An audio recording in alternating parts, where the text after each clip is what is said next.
first time. Only you would ruin 3 lives for a silly piece of tin. You're dumber than you look, Bats. It's not the trophy that matters, it's the title. I knew your massive ego would never allow anyone else the honor of killing me.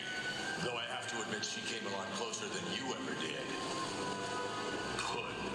But I really must run. May the floss be with you.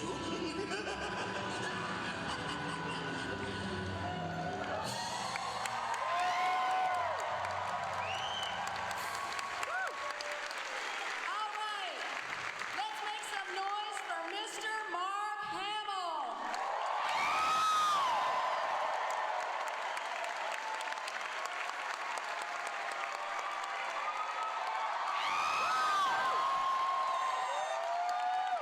The best Joker ever.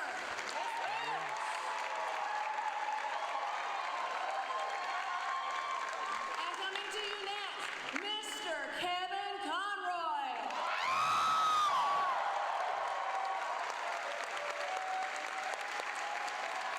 The ultimate Batman.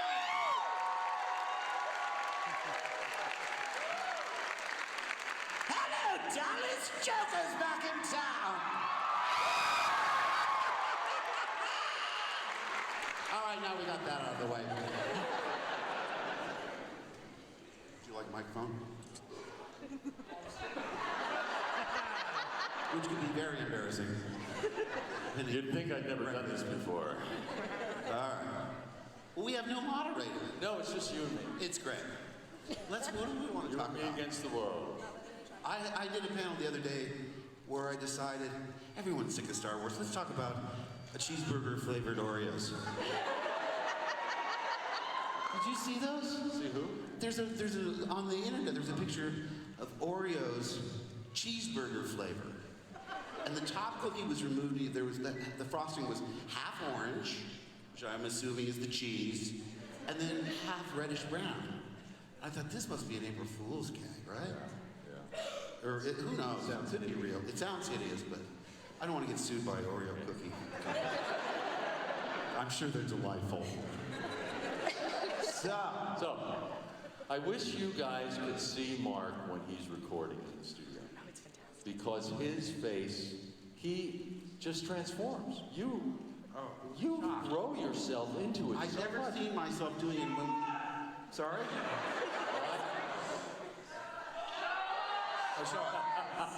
No, I was doing. We were doing the Mask of the Phantasm or whatever HBO first. Yeah, well, HBO came in to do that first look thing, right? And they placed the cameras strategically around and the lights were low. They were using natural light, so it wasn't obtrusive. It wasn't like big bright lights and cameras. It was the first time I'd ever seen myself performing it, and I thought, this is really grotesque. Because I'll tell you something, there's something about voiceover that's really liberating because you know people can't see you. Yeah. And you're free to make choices that you would never make on camera. It's like a different kind of, I mean, you've done Broadway and television and movies. This is so specialized. You're much less self-conscious of your physicality. Yeah. And so you can really inhabit the voice, the character. Yeah. And Mark's character that he inhabits is so eccentric that you go to these crazy places. Yeah. That's what I mean about he transforms himself. It's really wonderful to watch. Well, fortunately, I don't have to see it because it's a hideous sight to behold. And then I get very dark and broody. Yes. Broody.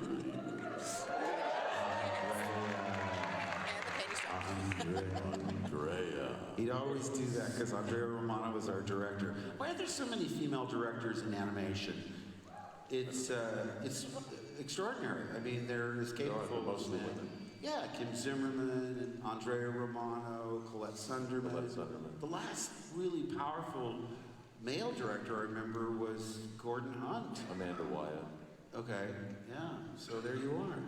But we've come full circle now because we first worked together in '92 for the Batman animated series, and then, yeah. And then we went away and they came up with various other incarnations. The Batman, Kevin Michael Richardson did Joker, and then there was Jeff Bennett on Brave and the Bold, and there's been great ones. John DiMaggio in Under the Red Hood, Michael Emerson in Dark Knight. I mean, I've never heard a Joker where, because I hear things like, oh, gee, I wish I'd thought of that, because they bring nuances and different approaches that, you know, and everyone's legitimate in their own way, I think. It's really fun to hear all the different interpretations, but, you know, so we go through and we don't come back together until they decide to do the Arkham game series. Right. And I was excited because I said, this is the closest, this was this really special kind of thing. Now, I'd never done an animated, no, I did one animated series when I was a teenager, but, you know, then I didn't work again in voiceover for 20 years. And so I did Batman. It was such an incredible experience because the writing was great, and the art direction, the music, and the cast. And I just assumed they're all going to be this great. No, they're not. And when they said, would you want to come back for Arkham? I said, is Kevin doing it? Yes, Kevin's coming back. And all the original people were coming back, which was so great. I mean, you rarely get to have something come back that you were fond of early in your career that comes back. And I've been really lucky, you know, because Luke came back, and Trickster came back, and Wing Commander came back. My whole career has been recycled. But I'm good. Because some of my relatives come, I have 4 sisters and 2 brothers, and they go, take us somewhere in Hollywood where we can see a lot of stars. And I'm not being facetious. I said, you know where you should go? The Hollywood Unemployment Office. Because I remember when We all end up there. Well, no, everybody, it's, you know, they take the money out and it's theirs to, they should have it. But back when I was still going to unemployment, I saw so many people, I went, wow, this is more stars than, you know, any place I can think of. But, you know, I never expected to get so much satisfaction out of something like this. And, you know, the fans have been there for us the whole time, and thank you all for being so supportive. So we do all these different versions, and we get, the Arkham series was darker than anything we'd done before. It was rated, what, for 16 and above or something. Then we get to Killing Joke, where you go, it doesn't get more hardcore than this. But full circle now, we're doing... That was R-rated. Yes, the first R-rated Warner Brothers animation. Yeah.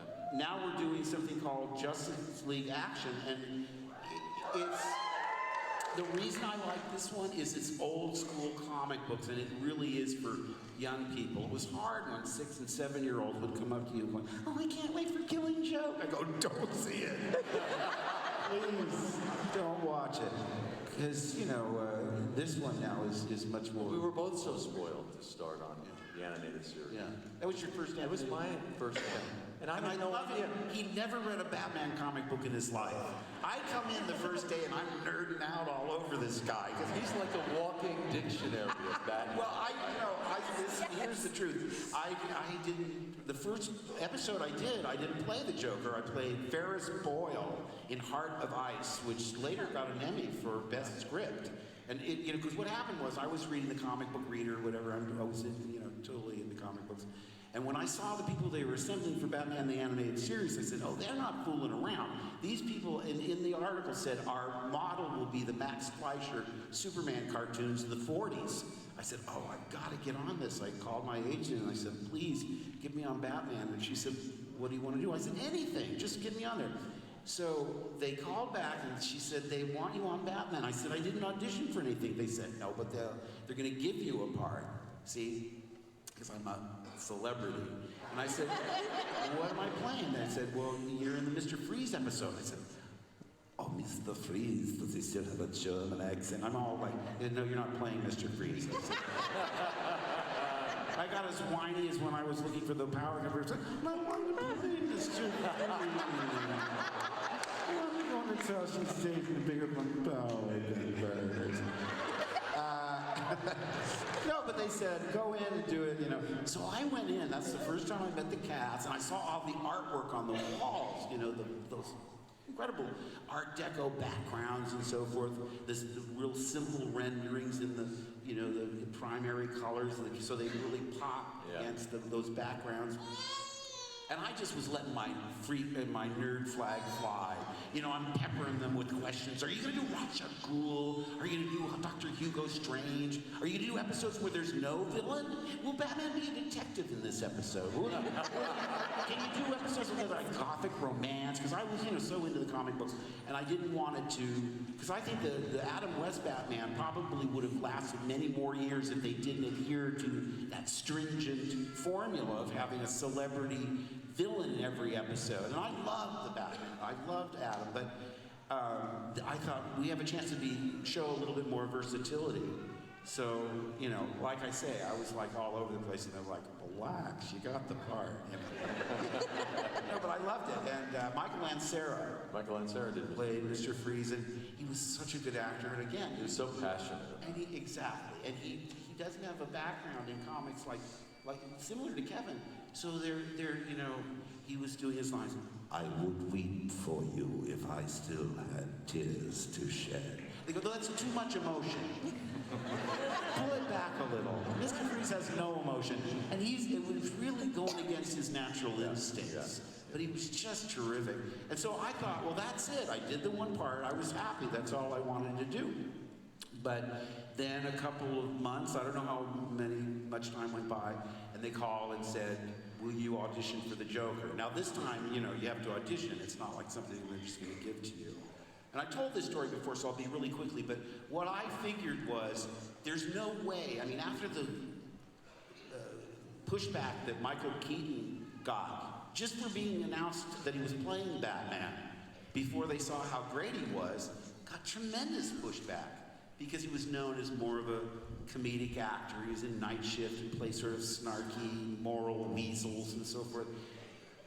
So I said, you know, I am so sure that it would be a public relations nightmare to cast this person who has played this iconic, virtuous character in the Star Wars movies. There's no way they're going to cast me as the Joker. So what the advantage was, I had no anxiety. I thought, I know I can't get the part. So a lot of times you go in and your neediness bleeds through. You want it so badly, it throws your timing off. It's terrible. Because I tell young actors, try and act like you don't want it. It's like the girl that won't date you in high school. You want her even more. So, I knew I couldn't get, that they weren't going to be able to cast me. And I've been in Amadeus for about a year. So I had an arsenal of goofy laughs, because that's the one thing that they say about Mozart is, you know, he has this laugh that startles the Viennese court because it's so, just seems so wrong for this guy who can write this celestial music. Now you can't change the lines when you're doing 8 a week, but the laugh you could really play around with. Right. So just out of boredom, I'm going to be, I'm going to do, I find famous laughs that I liked. And I get notes from the stage manager. A little Jerry Lewis today. Pull back a lot. But when I went in, like I say, I just thought, they can't cast me. I'm going to make them really sorry, because I'm the best Joker there ever. So cocky. I'm driving out of this studio going, top that. And then as soon as they said you got the part, I went, oh no, I can't do this. It's too high profile. I yelled at my agent. I said, I wanted to play Two-Face or somebody that never been done before. I can't be better than Cesar Romero. My friend said, and try and follow Jack Nicholson in anything. I went, oh no. I'm gonna need therapy before I could overcome this. I was terrified. I went 180 degrees into, this is gonna be a disaster, because everybody has an idea of how the Joker sounds in their head. There's no way I'm gonna be able to fulfill that. Can't I be somebody that's Clayface? Let me be Clayface. But no. So, that's the story.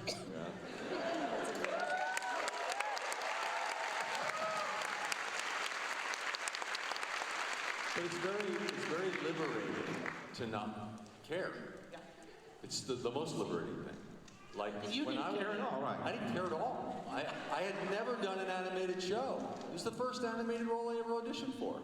And I didn't even know Batman had never been an animated show. I assumed it had been, because it had been around forever. And I didn't know who Bruce Timm was, or Paul Dini, or Andrea Romano. These are these incredibly talented people. I had no idea who I was meeting, so I didn't feel any pressure at all. So when you feel no pressure, you're completely liberated to be crazy, to take chances, to really let your imagination rip. But when you feel like you're trying to impress somebody, or you want something really badly, as Mark was saying, if your neediness shows, that's the last person they want to hire, you know? They have you do Bruce Wayne and Batman, right? Because what I love about Kevin, he really makes the nuances different. I mean, they're two recognizably different characters. That was something I actually pitched to Bruce after I got the role. Okay. They cast me for the Batman voice.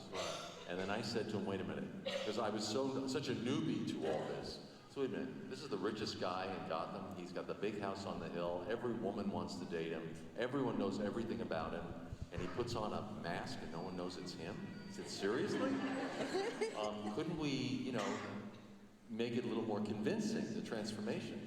And Bruce said, oh, that's great, go with that. So I think it may have been in the very early episodes, before you were on, the original Bruce Wayne voice was really light. Yeah. It was really sarcastic. There was a lot of irony. Yeah. He was a real playboy. So it was a really strong distinction to Batman. But when they got the artwork back, they realized it was just too contrasting. It was too. Oh yeah. It was like it was a different show. Well, the roots are in Scarlet Pimpernel and Zorro. That's exactly what I was thinking of with Scarlet Pimpernel. Because he plays this effete, like airhead That's guy. exactly the image I Throw had. people off the scent of Was Batman. Leslie Howard in Yeah, Scarlet Pimpernel. exactly. That's exactly what I was thinking. Well, there you are. But it was too much. It was. So they had me go back and re-record the first few Bruce Wayne recordings to tone it down, just to make him closer to Batman. They still liked the distinction, but they wanted it a little closer. But so I was completely a novice to all of this. And as Mark was saying, when you're that much of a novice, you really feel free. And when you know your face isn't being seen and it's just your voice and you're in this dark room, you feel very liberated to expose yourself. I did anyway. Not literally. Not literally. They warned you about flash photography, In an emotional sense. but feel free to flash us. Those are the outtakes. Yeah. Well, see, no, I C-roll. another actor, so the first few episodes I did, I had to dub Right. to something. They had already finished the animation Right. for the other performance. I remember the first one I did where it was an original recording, and talk about feeling liberated, because before, you're locked into the animation that's already there. Sure. And like I say, I was just a bundle of insecurity because I as cocky as I was when I knew I couldn't get it the minute I got it, I fell apart. In fact, I remember driving the first recording before I met you because I was going to be dubbing an episode. And I thought, I can't even remember what I did on my audition. So I'm in the car saying, did I sound like it? Did I sound like that? Did I sound like this? I couldn't know what I was doing. And I'm laughing. I'm trying to get the laugh back. And of course, in Los Angeles, you see a guy in a car by himself laughing hysterically. It's just another Tuesday. So I got no attention at all. And of course, when I got there, they said, well, we have your reference tapes. The stupid was implied. Oh, yeah. No, but like I say, I had done one animated series when I was like 18 or 19 at Hanna-Barbera, the animated version of I Dream of a Genie, called Genie. Yeah, I know. When I worked with Larry Hagman later, I really bewildered him because I said, I played the teenage version of you in the cartoon Genie. He thought like I had escaped from the lunatic asylum. He had no idea they had done this. Larry Hagman, oh, he was hilarious. What a guy. Great guy. All right, do you have any questions? Any questions? You talk about Killing Joke or not? I'm good. I went on Wikipedia this morning to read about it. Because I'll tell you something. Did you see it with an audience the first time? Killing Joke? Yes. San Diego. Yes, it's San Diego. I wish I could have been there because I would have loved to see it with an audience. What happened to me was I was in England doing episode 8 and they said you have an interview with such and such a magazine Friday at 5 o'clock or whatever, UK time, and I wasn't working that day, fine. And they sent the disc of the movie over, and we were on night shoots. That's where you sleep all day and you get up like at 4 or 5 in the afternoon, then you go and shoot when the sun goes down until the sun comes up the next morning. It's like vampire hours, right? All night shoots. It's weirdly comforting because, you know, the traffic is fabulous at 4 in the morning, believe me. What happened was I got home from work and I had night shoots the next day, so the sun had just come up. I went, oh my gosh, I've got Tuesday and Wednesday and Thursday and we were doing a really involved sequence, a lot of effects and creatures and stuff. So I said, I've got to watch this now. Ordinarily, I would have brought my kids or got somebody to watch it with me, but I went down into the basement room at 5:45 in the morning. I put the disc on and watched it all by myself. And it just creeped me out. I said, ugh, that was really distasteful. And then I went upstairs to go to bed, and it didn't give me nightmares or anything, but I was exhausted, but I just couldn't get to sleep. It just really got under my skin, which is probably what it should do. Yeah, that's the intent. The book is really controversial, and I think one of the things that happened with the movie was to expand it. You know, because years ago, when we finished Batman the Animated Series, I was really reluctant to give up the Joker, and I thought, oh, this is one of my favorite parts, but I'll never play it again. And I pitched doing a book on tape of Killing Joke, where it would be just the voices. One of the things we could avoid is, you know how persnickety Alan Moore is. He hates every adaptation of anything he's done. And I thought, well, if we honor every single word, every and comma and ellipses, if we do it exactly as written, with no deviation, all we have to do is add the music and effects, and we'll get Kevin, we'll get the cast together. But the problem is, it's not economically viable. In other words, they can't figure out a way to make a lot of money with a book on tape. So I just sort of forgot about it. But I guess you know more about this, the problem of expanding the script to make... The story just isn't long enough right. to be a feature-length film. Right. It could have been a good two-parter, but even then it's not right for television. But the choice Bruce was faced with was whether to pad it with filler, or make it longer, which I'm so glad he didn't do, because it would have diluted it. Yes, yes. So he decided to keep it in its pure form, but then add that pre-story, which a lot of people took issue with, because it was kind of emotional. It was a bit softer. You know, it was more about Barbara. I remember I was shocked at that moment when that happens between you and Batgirl. Oh, you know, I mean, I don't remember reading that in the script. I don't remember if they sent me the whole script or maybe just my sides. Because more and more, at least in the old days, we all worked together, like a radio play. Well, that was the first time we had done a major thing that we didn't work with. Right. Which was weird. It was weird, because now they can make you overlap lines. I mean, they don't really need you in the same studio, but like musicians, you want to hear the other people's timing, you know? You want to hear their rhythms. You want to hear, and sometimes the way they deliver a line gives you, it's a real disadvantage to work by yourself without the other actors. Yeah. That's just my personal opinion. But Disney and DreamWorks and all those people that are super into micromanaging every syllable, you know, they just really want to micromanage everything. So I remember seeing that pre-story, and I was shocked. I mean, part of the criticism that the book got was that it was misogynistic, you know, that it was so brutal to women and so forth. But it's not for the faint-hearted. It's not for the faint-hearted, but that's sort of the point. Yes. He's intentionally being brutal to that woman to make Batman, to push him to the edge. And to make Gordon go crazy. And make Gordon go really crazy. Can you push someone to the point, someone so purely good as Batman, to the point where he will kill? Yes. That's the whole point of it. But from my point of view, the Joker became what he became because of one bad day. And he sees that that's what Batman is. Batman had one bad day. Yeah. And he dealt with the loss of his parents different than I dealt with the loss of my Right. wife and my He child. turned it into something good.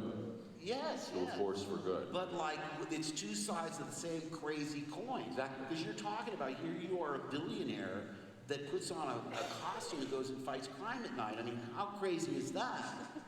I don't think it's so odd. Yeah. Well, to each his own. But what I'm saying is, people have talked about the flip side of how Batman and Joker are so similar in so many ways. Although, Joker's goal is to create chaos and destroy order, and yours is quite the opposite. The exact opposite. But, They are the flip sides of the same coin. yes. They define each other. Yes, very much so. And one of the people say, "Oh, do you have a favorite line?" I said, one line that really made me think, "Oh, that makes me understand him a little better." There was an episode called "The Man Who Killed Batman," where Matt Frewer is playing this nothing of a hood, not even an important guy, who the underworld believes has successfully killed Batman. Okay. And it destroys the Joker. He has no reason to live anymore. He's shuffling around the house, like a house husband, In his bathrobe and slippers. little flurry slippers. It's a sad sight. No one wants to see Joker at the beach with a metal detector. It's just too sad. It's very sad. And, Harley's going, why don't we pull a bank heist? Puddin', she's trying to cheer me up and everything. But at one point, I forget the setup, but the line the Joker says is, "Without Batman, crime has no punchline." I went, wow. Yeah. Time has no punchline. Who would associate a punchline with crime at all? But it really gave me it sort of opened another window of understanding who he was, especially the way he reacted, the French call it raison d'etre, what a reason to be. Yeah. But it's a fascinating character. People say, "Do you ever get tired of playing it?" I said, because he's so crazy, he's unpredictable. And when he's unpredictable, he's never boring. So every time I think, okay, this is the last time, I should probably go out on a high note. I know everyone got on me and said, "Oh, Hamill, you're such a liar." Because I retired from the role. I forget when. Because I thought, I know what it was. It was after Arkham Asylum. That was the first one, right? Arkham Asylum. Arkham City. Arkham City. So when that one came out, it turned out so much better than anyone expected, because I don't really play games. My sons do, and I'll give them the game, and they send it to me, and I'll 6 months later say, "So how was it?" I remember I played Wolverine. I thought, "Oh boy, I want to get in another franchise that'll run for many, many games." So I did one. They sent me the game a year later, whatever. I gave it to Nathan and Griffin. They played it. About 3 months later, I said, "Hey, you guys, how was the Wolverine game?" They went, they looked at each other. "Whoa, you were good." I went, "Oh no, that bad, huh?" No, but when Nathan called, he said, "Dad, go to joystick.com. You guys got a 9.7 or whatever." I said, "Is that good?" He goes, "Is it good?" So you have this incredible response, because with games, it's really hard to know. When you read a script, you can sort of arc out the drama of it, and you know where you are. With games, you give Massive. a million puzzle pieces so that the players can put the... There were 37,000 lines in Arkham Knight. 37,000. Where we have to cover every possibility of what you do. Every possible variable of the way you play. Then I caught my boys killing me on purpose in Wing Commander just to see what would happen. I said, "Why did you fly into that wall?" "We wanted you to die." Nothing personal. Nothing personal. But anyway, so I thought, it's like George Costanza on Seinfeld. I want to end on a high note and then exit, right? Now I'm never coming back. Because I said, there's no way we can top this. No way in a million years. But what happens is, they not only they come back, but they say, "Well, Troy Baker's always waiting in the wings." Oh, yeah. nobody loves Troy more than me. He's not only can he do a great Joker, he's very versatile. He can do pretty much anything. But you know, you get covetous of it, and I don't want to say it's like,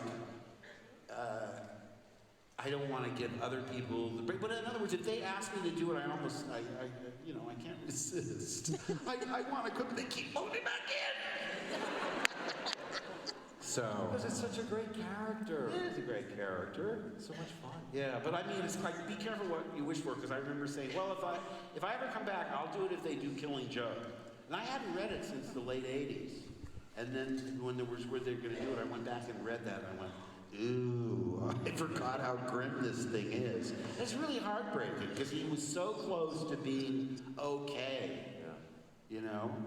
I mean, he would have had a life as a mediocre comic. He could live with that.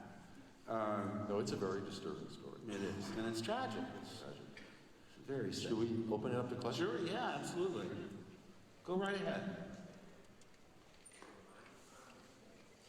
Huh? No, just stand up and say something. Oh, there. Everybody right there? Oh. Hi, Mr. Hamill. My birthday is in 2 days, and I was wondering if you could sing Happy Birthday to me in the Joker voice. Happy birthday to me. Happy birthday to me. Happy birthday, dear Lindsay. Happy birthday to whatever you said.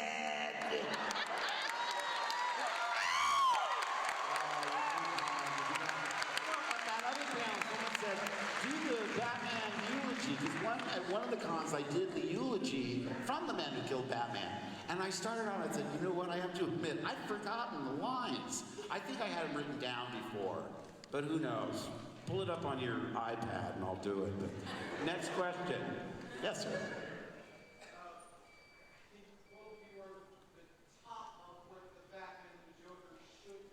Thank you.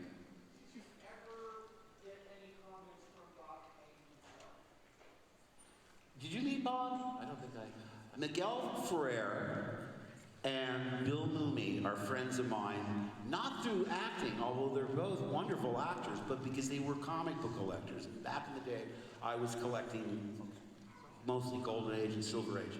I don't really anymore, but what happened was, I think it was Miguel arranged, Miguel was Rosemary Clooney and Jose Ferrer's kid. So he knew everybody, and he arranged a dinner that we went over to at Bill Mumy's house. Get who was there? Bob and Elizabeth Kane, Jack Kirby and Roz, and Jerry Siegel and Joanne Siegel. Wow. Co-creator of Superman, and Joanne was the model for Lois Lane. I mean, for a comic book nerd, I was like, are you kidding me? I'm so there. And it was great because it was a chance for us to really show our gratitude. You know, a lot of these old timers didn't realize what comic books would become. I mean, back in the day, I've talked to people that worked in those stations. Joe Orlando, guys from the EC era, they said, oh my God, we were like one step above pornographers. I mean, I'd be on the subway with my portfolio, and they'd say, what do you do? He said, I'm an artist. And they'd say, well, what kind of art do you do? He would never admit he did comic art. He says, oh, I do commercial art. Because comic books were demonized in the 50s. You know the background, you know, seduction of the innocent, the Comics Code. They wanted to blame juvenile delinquency on comic books. It's always something. Violent movies, rock and roll, fill in the blank, it's all that's the problem. But anyway, I thought, in terms of comic book history, this is as if Walt Disney and Max Fleischer and Walter Lantz were all in the same room together. It was just fantastic. What I thought was funny about Bob Kane was how similar he was to sort of a mix between Bruce Wayne and the Penguin. Because he had a blue blazer with the white ascot, and Jerry Siegel was just the most modest, quiet man, and Bob was just the opposite. He's downstairs in the basement talking about, I tell you about the time I made it with Marilyn Monroe. I remember that guy in high school where you go, if you're bragging about it, I bet you it never happened. I kept it in the thought bubble, of course. But it just seemed, and he was sort of like bullying Jerry, like back in the day, because Jerry got a horrible deal for Superman, you know, and then Bob's father was a lawyer, and he made sure that when he signed the contract, not only did he get a much better deal, but he was the first guy to get his name on Created by Bob Kane, no matter who did the story. He made a logo of his, he really had that down. But, and Mooney's a really mild-mannered guy, but we were at the dinner table at one point. Bob looks over at Mooney and goes, "Hey, Bill, remember back in the day when Batman used to kick Lost in Space's ass?" And the ratings. He was talking about the Nielsen ratings. Now, Mooney is a really calm guy, redhead. You saw all the blood drain out of his face. He said, "Bob, Lost in Space was on the air before Batman premiered, and Lost in Space was on the air after Batman was canceled." Burn! And of course, it just, flew right over Kane's head. He just went, that penguin laugh. He was a really colorful character. And then my wife and I got to go out to dinner with him and Elizabeth later. And he was in his element, because now the movies had come back. He was back on top, like nobody's business. Elizabeth does a cameo in the Burton, the first Michael Keaton Batman. But no, Got a question? We got a question over here. Hi, my name's Willie Corder.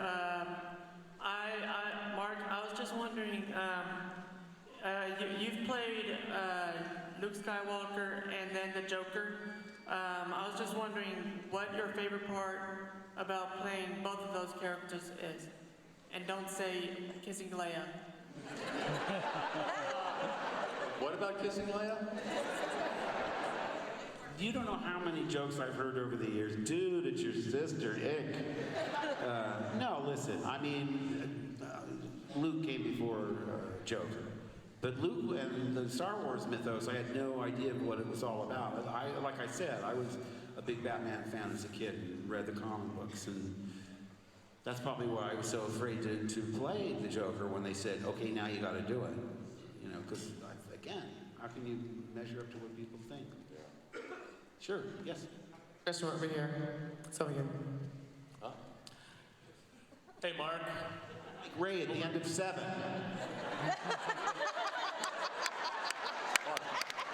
I'm going to give the microphone to him. Yeah. I work in the theater, and I have to go work the crowd. Those are all the people in the... Are there lower prices on this end than here? Okay, well, don't worry. I'm going to give you everything I have in direct proportion to the price that you pay. Goodbye! And we're over here as well. Okay. Questions? No, I'm going to let this guy... Oh, Seriously? Are there any Batman Joker stories that you guys still want to adapt, like maybe Emperor Joker? Well, Mark is more the story made. Death in the Family. Death in the Family.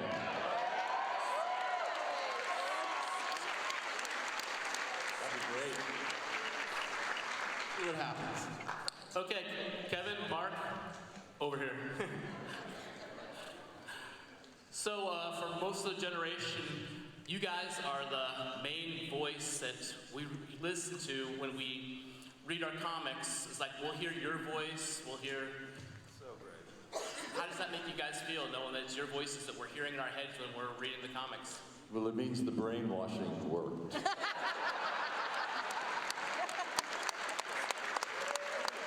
That's our plan all along. To brainwash an entire generation. It's a great honor. It's a huge honor. It's a huge honor. Thank you. I've got one more question over here. It's a little one. You gonna stand up, baby? You could have asked your question and had it answered by now. Come here. What's your question? Quick. So it's a kind of two-part for both of you. You give him a mic and he'll never let go. My name is Alan. I met you last year. You were awesome. I appreciate what you said to me. And Thank you. Started the photo op. My first question is for you, Kevin. When you guys were doing Justice League Unlimited and you did this little piggy episode, how did you feel about singing? How did I what? How did you feel about singing at the end of that? That was how I feel about singing. Am I Blue? Because that was Andrea Romano's idea. She knows I love to sing. And if you go to my website, Real Kevin Conroy, I post songs on the website if you want to hear some more stuff. But I had never performed in a musical, really. And so she pitched that idea to Bruce Timm. And he said, well, how can Batman sing? That can't be done. They thought, wait a minute, Am I Blue? It's a perfect song. And then that situation where he's paying off a debt, basically. And he's in the situation where he has to. So it was a perfect situation. It was fun. It was great. You did great. Thank you so much. We have a question over here. And real quick for you, Mark. How was the camaraderie when you guys got back together for filming episodes 7 and 8? Oh, in Star Wars. That's a Star Wars question. Well, no. Listen, it's so unexpected. That was the great thing, because we never thought we'd come back. I mean, I thought even if they do another trilogy, it's about all different characters.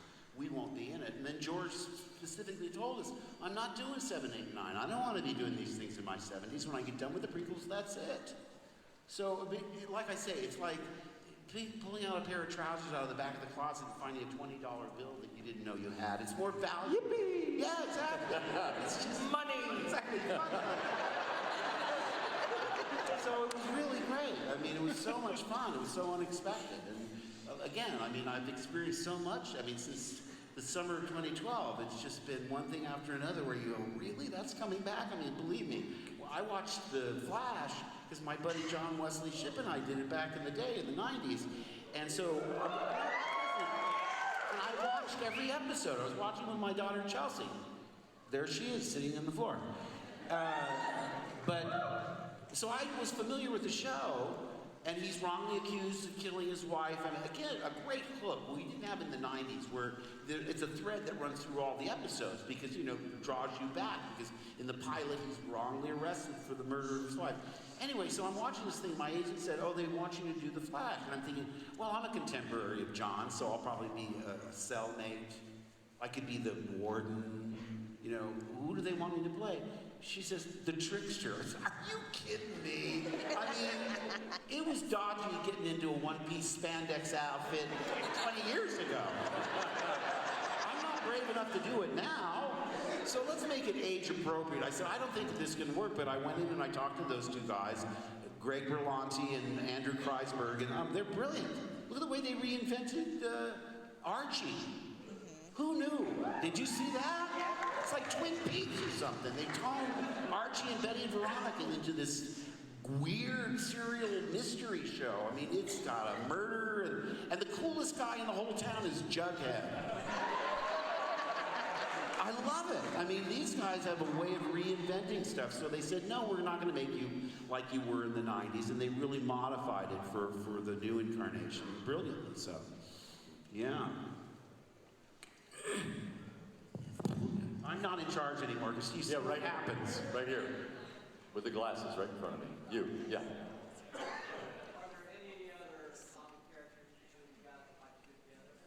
You should give us suggestions, because wouldn't it be fun if I played the protagonist and he were the villain in something else? Great stuff casting. From your lips to the casting director's ears. But I think you were a victim.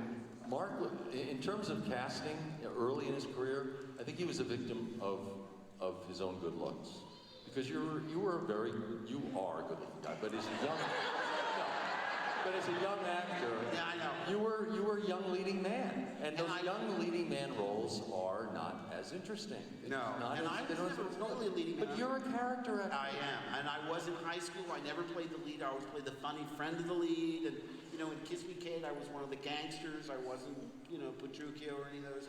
You're a character. Well, what I'm saying is I had to go to Broadway to get character parts. They let me do Elephant Man and Amadeus. Room service, the sleazy producer, you know, Harry and Hart was a character part. So, I mean, that, you know, in animation, you're a character actor by definition, because the idea of a character actor is you disappear into the role so seamlessly that they forget it's Kevin Conroy, they forget it's Mark Hamill, it's Batman or it's Joker or whoever.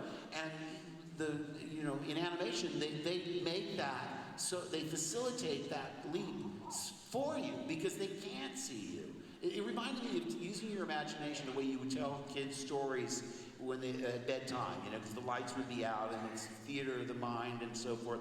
And for people like us that were born too late for radio, it's a fantastic experience. I mean, it really is, because you get cast with ears, not with eyes. Yeah. You know, you think I'm too short for a stormtrooper? I'm definitely too short to play the Joker. What is he, like 6'4" or something? He's like Jeff Goldblum size. But, yeah, I mean, again, I feel like that's what I love the best is character parts. So there you are. Yeah. Okay. Where are the lights? Why don't you go to the people waiting in the aisle? Like, yeah, we can't see. It's like being a police lineup, you know. Hello? Hello. Oh, they're way over there. Way over there. Oh, and start running the show. Go ahead. Sweetheart, go ahead. Excuse me. Hello? I got the mic. Go ahead, sweetheart. Go ahead. This is a truly great honor to meet you guys here, and I have a question for Mark. Do you happen to recall a role you did in this game called Crash Bandicoot, The Wrath of Korga? You played this, like, elemental math named Pyro, and this game also had Tom Master Wilson and Armley Ernie in it. I don't know what you're saying. I didn't hear that. I'm sorry, he asked about the Crash Bandicoot character that you played? Yeah. Did I do Crash Bandicoot? Listen, you know what happens in animation? You play a part, it takes them like 6 months to a year to animate it. Some person put a picture in front of me today from Powerpuff Girls. So I said, oh, that's cute. Oh, you want me to sign that? Why? She said, because you voiced that cat. Oh my God. Talk about short-term memory loss. I mean, I'm at the age now where I can't remember what I had for breakfast. Instead, she's asked me, I guess I did the Powerpuff Girls years ago, but they don't send you an email saying, oh, by the way, your episode's on Thursday. No, you never. No. So unless you really stay on top of it, they slip away from you, you know? I mean, somebody sent me a readout of the animated voices, and so did I do Crash Bandicoot? I don't know. You did a character Pyro? What's that? Pyro. The character Pyro. Fire. That was my character, Pyro? Yeah. How was I? I'll believe it. Oh my gosh. Okay, next question. What is your favorite part of any of the Star Wars movies that you're in? The part where I get cast as the Joker. You know, listen, you know what's so funny? Because you come to these cons and you guys just give us so much energy. It's really thrilling and it's moving in a way. Because I don't get this in my everyday life. You know, I mean, you come to my house, I don't have Star Wars pictures up over the walls or anything. And when you come and realize the effect that you have on an audience, there's just so much energy and so much affection and love. I'm telling you, it's really moving in a way. It's like, you know, all our lives we've been trained to entertain people. That's what you do in show business. You're always trying to connect with the public and find a rapport with them. I mean, in a way, it's like perpetually running for office. You know, you're shaking hands, you're kissing babies. I'm getting a little confused in my age. Occasionally, I shake babies and kiss hands. But basically, what my point is, it's like you're in a public relations job that they didn't train you for in drama school. There's no training for that. None. But again, I mean, I know I'm speaking for Kevin. We're so grateful for the support that you give us. Yeah. I mean, I said to my kids, I said, you know, those fans are more supportive than you guys. Because, they've heard all my stories. They're sick of me. No, when you come to Comic-Con, you hear so many incredible stories from people about what the shows meant to them as children, or how it helped them escape a difficult family life or a difficult upbringing. I hear such passionate stories. To be associated with that, to have your work be associated with that, I know, I speak for both of us, we're so grateful. We're very grateful to be a part of it. He was talking about how he had 8 years of horrid child abuse, and, he said, so when I watched Empire Strikes Back and found out about your family's situation, it kind of cheered me up. See?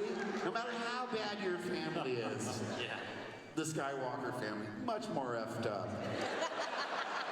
Oh my God. And it goes on. How about that nephew of mine? Oh boy.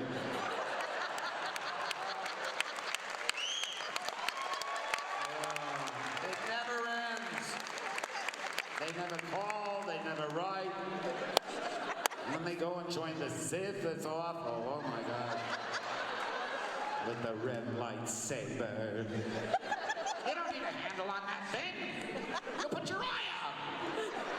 Look how many times you got warned by your parents you'll put your eye out. Mom, I'm playing with silly Buddy. But come to the shell. You can put your eye out with the shell. All right. Next question. Question over here. Yes, so I was just wondering if behind the scenes, just for fun, you guys have ever reversed voice roles? Which is to say, Kevin Conroy to play the Joker. And Yeah, we should do a mind meld episode. They, if they thought of it, it'd be a good idea. That would be fun. Because I could never joke like you. I try and practice. You're sort of Harrison Fordy in a way. You have that resonance in your voice. It's great. It's like a good neck massage. And he would always... Batty.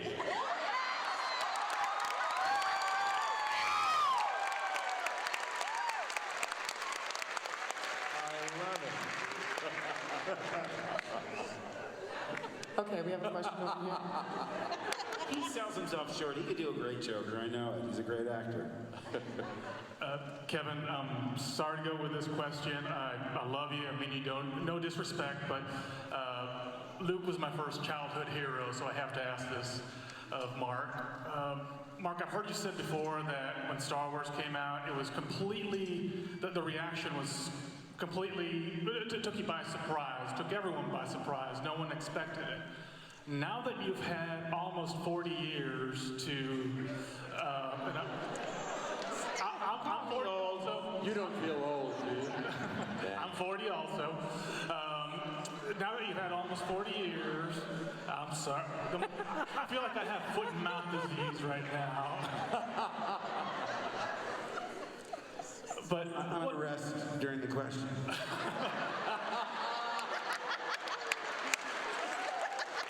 I'm listening, though.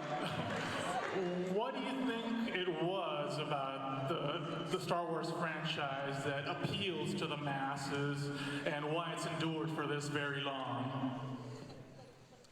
I don't think the appeal is that much different than the Batman comics. I mean, they are morality tales. It's good versus evil, and it goes back to like the fairy tales that we saw in the movies, Snow White and all that. I mean, it's clearly aimed at the young. Mythology. Yes, exactly. Mythology. It's like Greek mythology. It's classic literature. They're morality plays. Yes.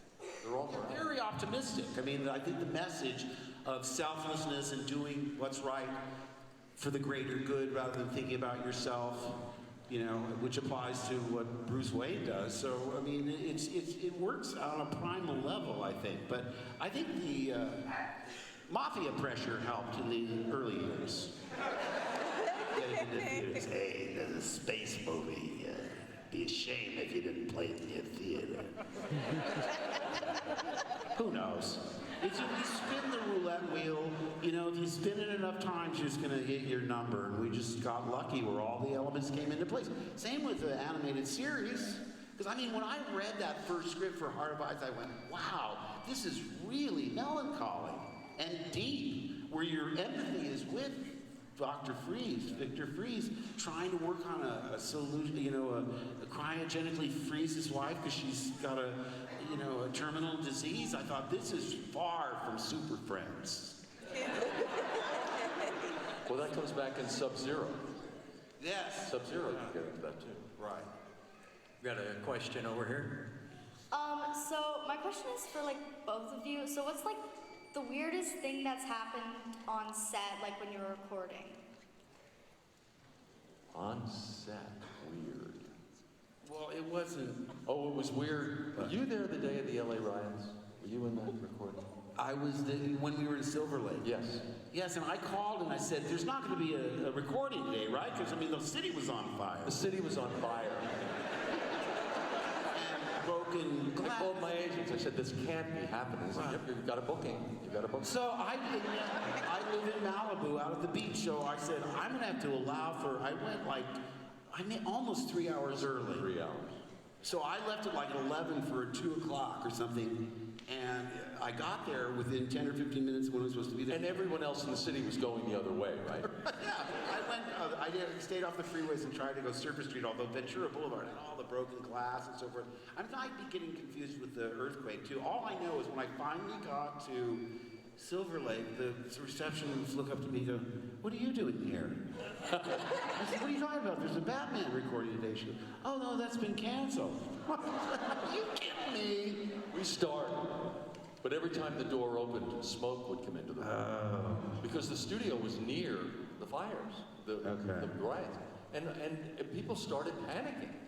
And That's the right. smoke was coming in, it was getting more and more smoke. And finally, Andre said, "Look, no one can concentrate. You all got to go home. Get out of here." Really? So I said, "Why did you bring us here? Why did you bring us here?" Yeah, see, I'm confusing now. I was talking about after the Rodney King verdict, there was riots. Yeah.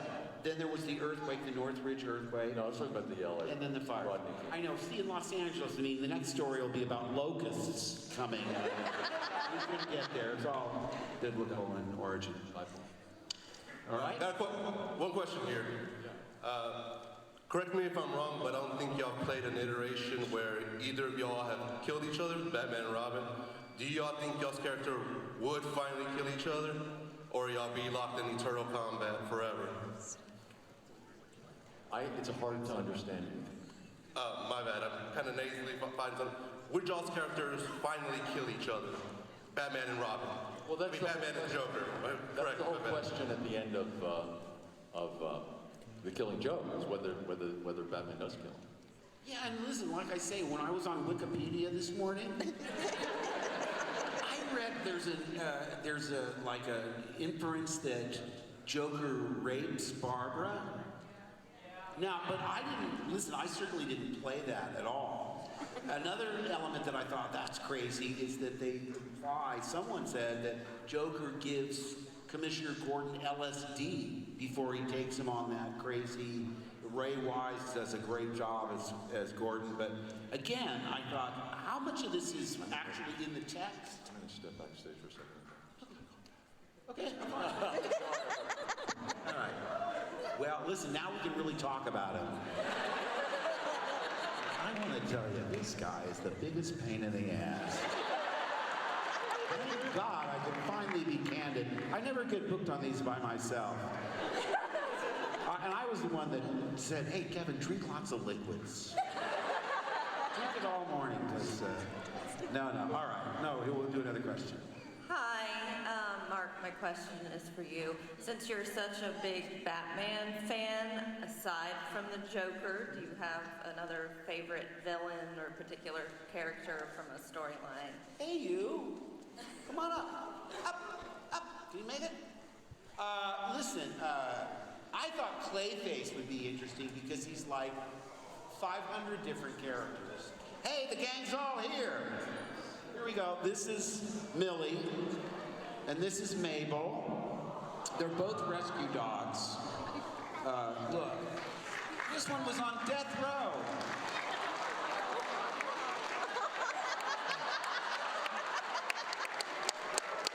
She's part puppy, part Muppet.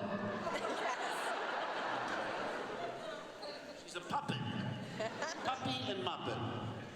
No, yeah, Clayface, because he's so versatile. He could be anything you want. Then you get to do a variety of voices depending on who you're posing as. That's just off the top of my head, but I hope that will suffice. All right. Hi, I have a question. I would like to know what would happen if Luke Skywalker met the Joker? If Luke Skywalker met the Joker? Yeah. Wow, I wonder if he could use Jedi mind tricks to sort of mellow out the Joker. Who knows? Everyone wants to know that, you know. Who would win in a fight, Darth Vader or the Joker? I don't know. Thank you for coming. This has been a lifelong. What are the imponderables in life? What do you think would happen? You probably have thought of given this way too much thought. Strike him down with his lightsaber.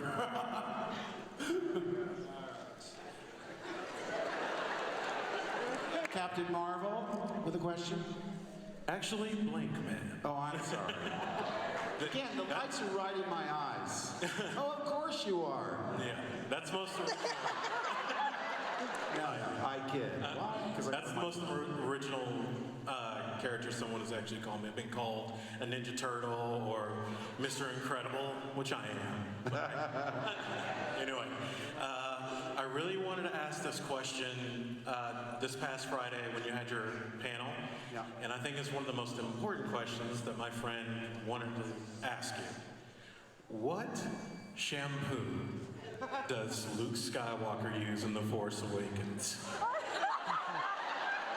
Chelsea, do you remember what shampoo we were using? Like this morning, I used whatever shampoo was in the shower at my hotel. I don't know what this thing is about, you know, because they do the thing where you take the hood down and maybe it's Maybelline or they do L'Oreal parodies. I mean, you never know how people are going to react to these things. I didn't think my hair was so perfect, but you know, because it was long, but I had a piece that went like here. The shoulder length hair was, matched to my real hair. But I don't remember. Do you remember what shampoo we had? What kind? Come here, Chelsea. Here's your chance for the spotlight. This is my youngest daughter, Chelsea. Sorry. There you go. Kevin's back. I'm sorry, Mark. But it was Bumble and Bumble, and then like Charles something from England that they would use on set for you. And if they're listening, maybe they'll send us a free case. Yeah. Mel Brooks was on The Tonight Show one time, and he talked about how much he loved Raisinets. And they sent him cases and cases. The Raisinets, Mel Brooks just mentioned on the show, he says, it's the perfect candy. It's got fruit in the middle, it's covered with chocolate. You know, Mel, he just goes off. Yeah, exactly. And the company sent him like a case a month for a year. I know. When I met him, I said, you should have talked about Mercedes-Benz or pick your product, buddy. But performers from that generation are so wonderful. Like Carl Reiner, when he came in. Carl Reiner came in for a Justice League Action episode. And he's like 92? 92?